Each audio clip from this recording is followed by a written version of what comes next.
So lockdown, online services, Zoom meetings, it's been a very different kind of year. What sense do you have of the way that church congregations and church leaders are feeling as we're coming towards the easing of restrictions? I think it's a whole mixture of emotions. First of all, we're exhausted. We're exhausted from all that we've been through, just keeping things going. I think people have done amazingly, but there's a sense of fatigue in that. I think people are recognizing the opportunity of this time, but we're sensing I'm a little overwhelmed by what's this going to look like? How do I do this? And then there's just the anticipation. We're excited. We want to get back together. We want to meet together. It's a whole mixture of emotions, Beth, I think. So you're part of the leadership team here at Holy Trinity Church, Leicester, one of our diocesan resourcing churches. And you've put together this suite of resources to help churches while thinking about that and moving into that. Tell us more about it. Yeah, we began to think, okay, what are we going to do? And then we, in our discussion, began to think, okay, I think there are certain things that we as churches and the people around us in our communities will want to do at this time. I think, first of all, we want to reflect, and we as churches need help on how do we do that together. And there are resources in this to help leaders lead their PCCs or their congregations through that reflecting process. Then we need to refresh. We need to actually give spiritual renewal and offer opportunity for that spiritual refreshment, but also our communities.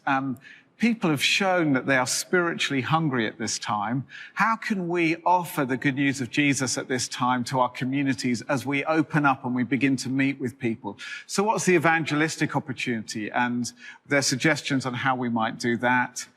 We need to remember, we've lost people, we've lost opportunities for significant events. There's been local heroes who've been on the front line. How do we remember them and actually just acknowledge their contribution? So there's suggestions on how we might enable that to happen.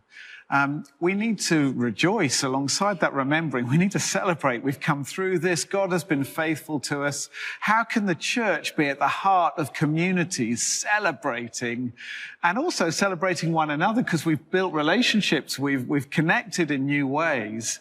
And finally, we need to help people to recover. Now, this has been a storm. We've not all been in the same boat. I think it's been disproportionately hard for certain groups of people, particularly the poor.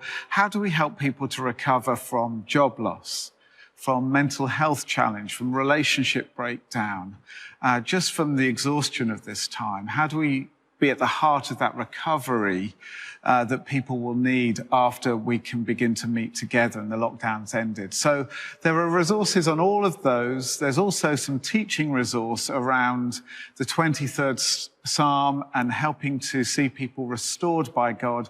5 sermon outlines along those 5 R's and some small group resources to go alongside it. So we're just wanting to help people stop and go through a process where they can use different resources to reimagine what church could look like in the future. That's really great. That's such a great suite of resources. And leaders can pick and choose which bits work for them. They can work across city church and rural church, big and small, and across the theological traditions. So if you're interested, check out the diocesan website for more.